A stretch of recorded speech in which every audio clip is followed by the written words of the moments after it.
Dalam beberapa dekade terakhir hingga hari ini, dunia sedang bergejolak.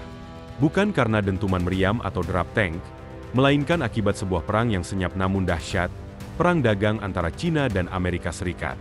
Konflik ini tidak berlangsung di medan tempur, melainkan di ruang-ruang rapat, grafik perdagangan, dan lonjakan tarif yang kini menjadi senjata pemusnah massal versi baru. Jika dalam perang konvensional kita dapat menghitung kemenangan lewat wilayah yang direbut atau jumlah pasukan yang bertahan, maka dalam perang ini semuanya jauh lebih rumit. Tidak ada parade kemenangan, tidak ada foto tentara yang mengibarkan bendera. Yang ada hanya angka-angka, neraca ekspor-impor, indeks harga konsumen, grafik saham, dan stabilitas sosial ekonomi dalam negeri. Di balik layar, para pemimpin negara, ekonom, dan pemilik modal sibuk menghitung. Bukan jumlah lawan yang jatuh, melainkan sejauh mana mereka sendiri mampu bertahan. Perang dagang antara China dan Amerika bukan cerita baru. Dunia pertama kali terguncang pada 2018 ketika Presiden Donald Trump secara terbuka menantang China melalui tarif bea masuk besar-besaran. Dengan slogan America First, Trump menyerang produk China, mulai dari baja dan aluminium hingga barang elektronik. China tidak membalas dengan retorika, tapi dengan tindakan. Produk pertanian Amerika seperti kedelai dan jagung kehilangan pasar di China. Petani Amerika pun mulai gelisah. Mereka yang dulu menjadi tulang punggung kampanye Trump merasa ditinggalkan oleh keputusan yang tak sepenuhnya mereka pahami. Saat itu, dunia menyebutnya perang dagang. Tetapi sejatinya ini adalah benturan ideologi ekonomi. Amerika menuduh China melanggar hak kekayaan intelektual, memanipulasi mata uang, dan enggan membuka pasarnya secara adil.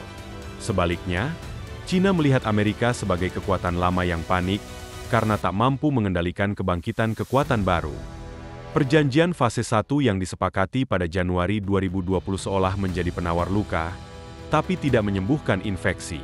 Pandemi memperlambat eskalasi, namun akar masalah tetap membusuk di dalam tanah. Di bawah kepemimpinan Joe Biden, retorika berubah menjadi lebih tenang, tetapi tekanan tetap ada. Larangan terhadap Huawei dan pembatasan ekspor chip semakin diperketat. Ledakan besar tidak terjadi, hingga 2025 membuka lembaran barunya. Awal tahun ini, dunia terbangun dalam kegelisahan. Amerika kembali memainkan tarif sebagai senjata diplomatik, dan China membalas dengan tindakan setara.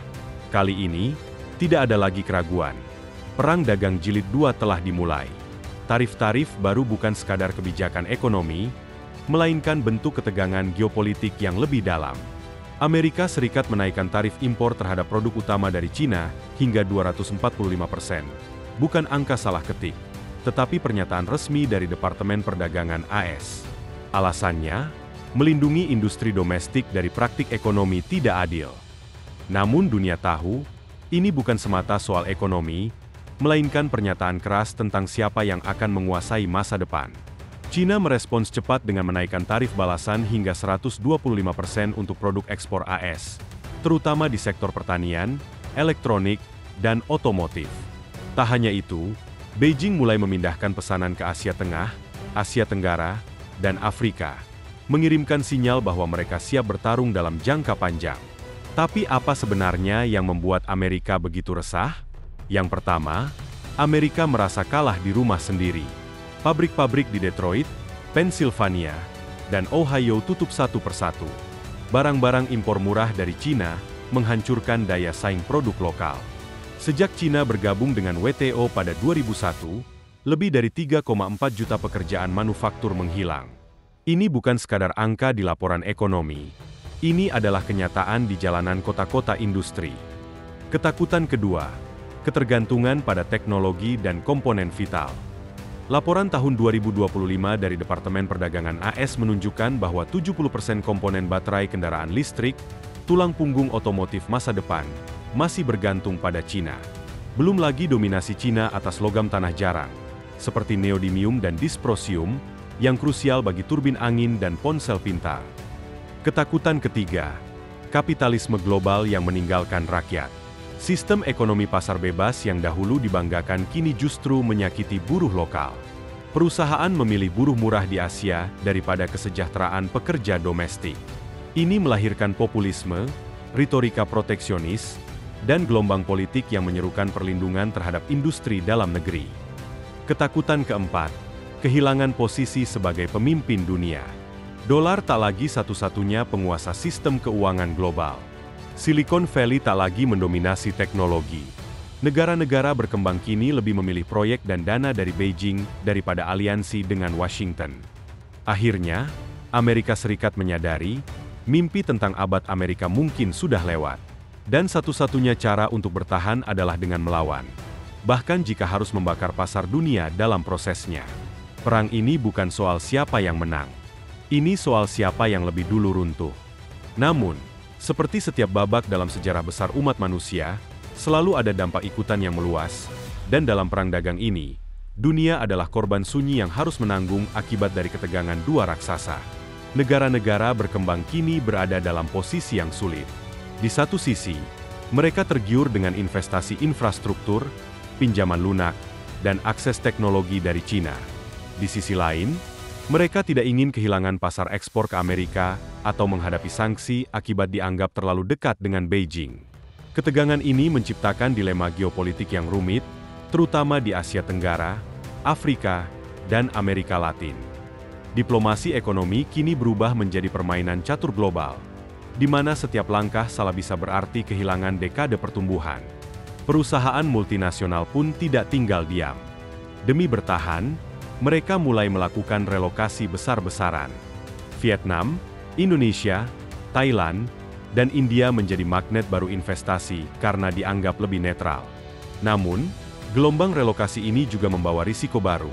Ketidakstabilan sosial akibat perubahan ekonomi mendadak, tekanan pada infrastruktur lokal, dan eksploitasi buruh murah dalam skala baru.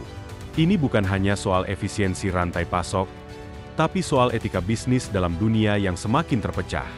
Sementara itu, di dalam negeri Amerika Serikat sendiri, retorika terhadap Cina semakin keras saat menjelang pemilu. Kedua partai politik tidak ingin terlihat lemah di hadapan publik yang resah. Di negara bagian industri yang dulu menjadi medan tempur utama kampanye seperti Michigan, Ohio, dan Wisconsin, isu Cina kini menjadi alat politik yang sangat efektif. Mereka berbicara tentang membawa pulang pekerjaan, melindungi pekerja Amerika, dan memulihkan kedaulatan ekonomi, namun jarang ada yang membahas konsekuensi globalnya.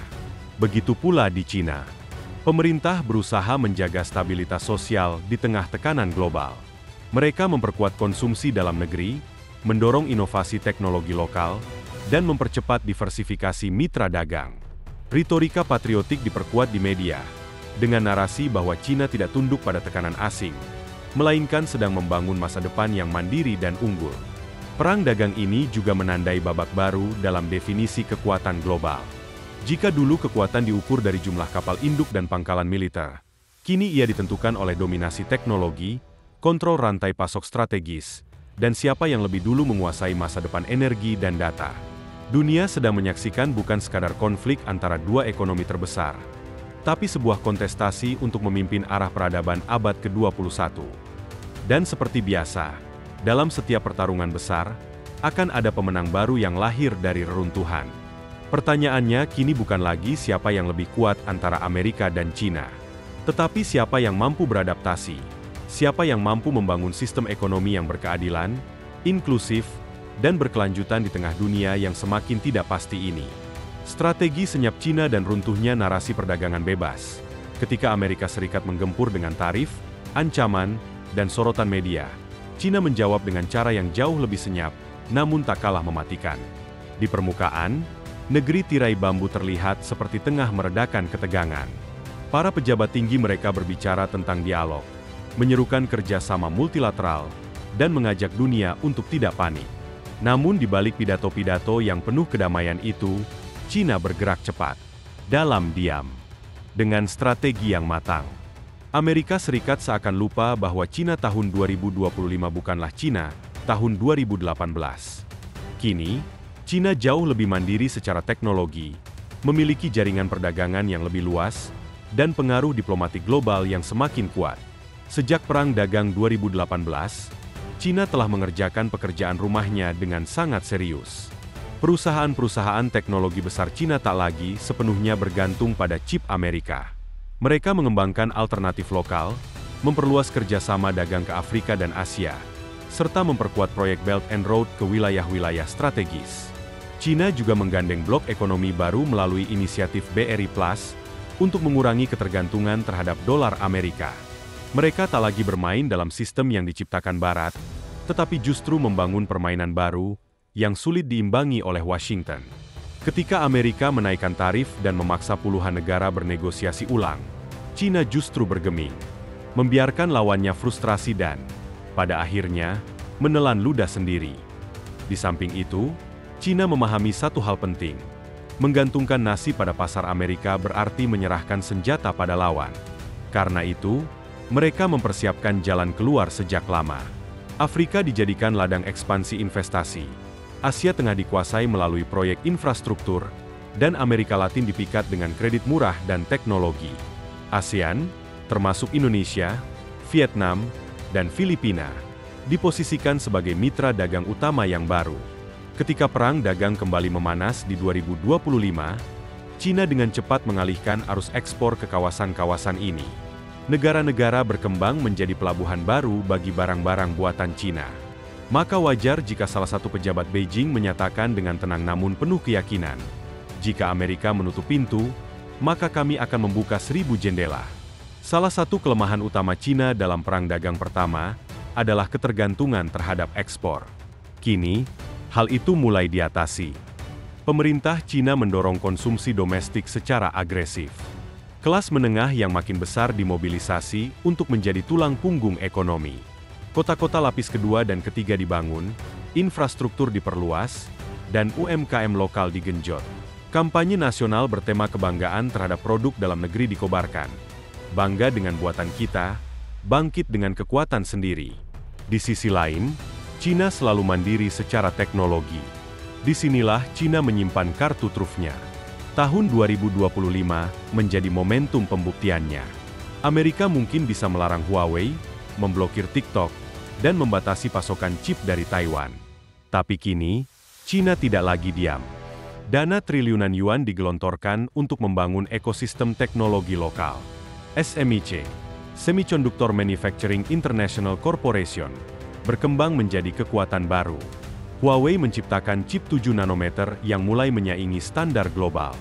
Sistem operasi alternatif untuk menggantikan Android diluncurkan di pasar domestik. Lebih jauh lagi, China membangun aliansi teknologi dengan Rusia, Iran, dan India untuk menciptakan internet mandiri, cloud lokal, dan sistem perdagangan digital yang bebas dari dominasi Silicon Valley. Saat dunia sibuk dengan perang tarif dan nilai tukar, China memperluas pengaruhnya melalui Belt and Road Initiative generasi baru, yang tak lagi hanya soal kereta dan pelabuhan, tetapi juga infrastruktur digital dan konektivitas data.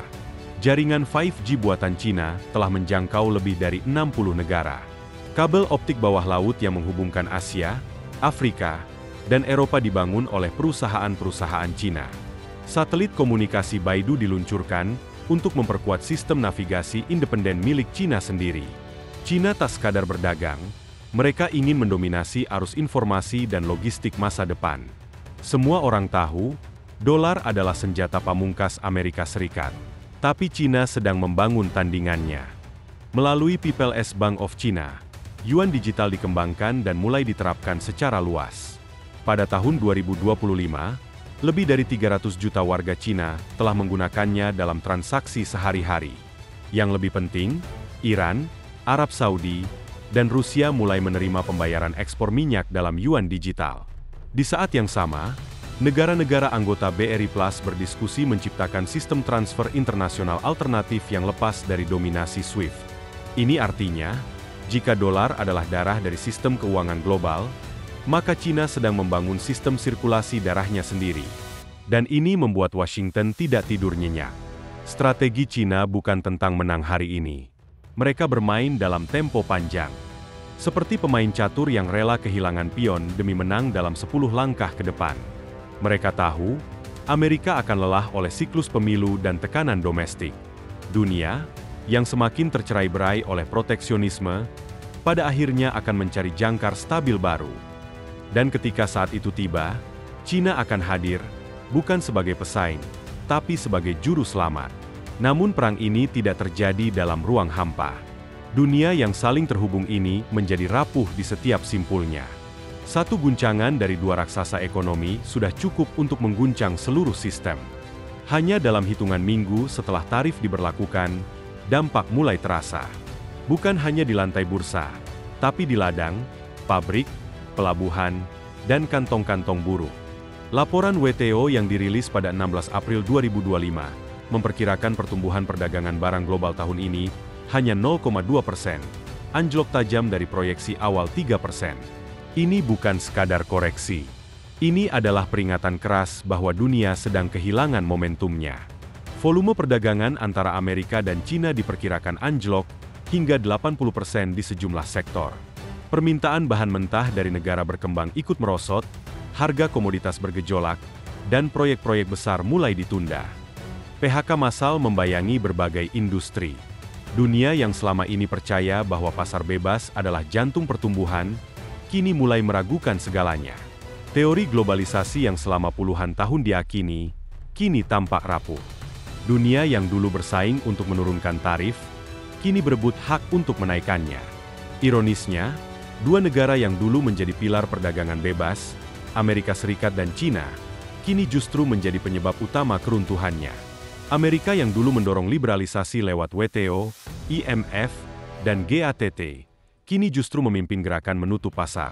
Tarif 245% bukan sekadar kebijakan balasan, melainkan sebuah pernyataan bahwa perdagangan bebas sudah tidak lagi relevan di tengah ketakutan nasional dan ambisi global yang tak terbendung.